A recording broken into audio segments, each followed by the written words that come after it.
Hey Team Dunbar, this is Principal Ingram with the Bar Raiser, Student Edition.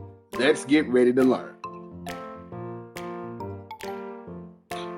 Boys and girls, remember our purpose at Dunbar is to collaboratively ignite change that will result in transformational experiences for every child, every day, in every way. Let's get to it.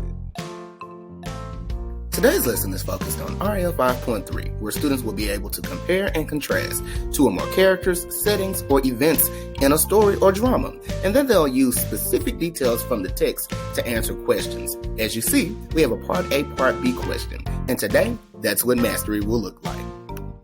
For today's lesson, we're going to have to make inferences, which means we're going to need to read between the lines and generate our own ideas. We'll also use context clues, and as always, we'll need to read carefully through our text. Before we read, I want to draw your attention to some of our text features. Of course, there's our title, which is Heidi. We also have an author, which is Johanna Spyri. Lastly, at the bottom, you'll notice a footnote with a definition with enraptured. That'll be very important as we read.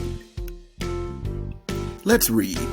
Heidi, climbing on a chair, took down the dusty book from a shelf. After she had carefully wiped it off, she sat down on a stool. "What shall I read, grandmother?" "Whatever you want to," was the reply.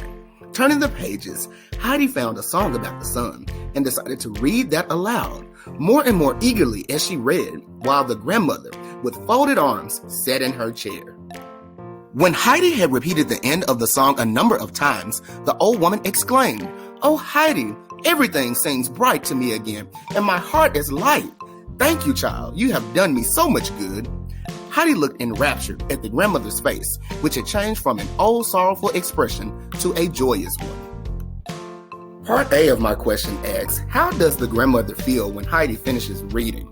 From reading the text, I know that Heidi's grandmother was not too pleased in the beginning, but when I go to the end of the text, it says that her grandmother's face changed from an old, sorrowful expression to a joyous one. So the best answer is letter C, happy. Part B asks, which quotation from the passage best supports the correct answer to Part A? Letters A and B both tell us things that Heidi did. Letter C also tells us something that Grandma did, but letter D tells us how Grandma's face changed from beginning to end, so it's our best answer choice. And that, boys and girls, has been your Bar Raiser for today. Be sure to log into Clever at home and utilize iReady or Dreambox Learning to make sure the learning doesn't stop at home. Have a great day, Pandas!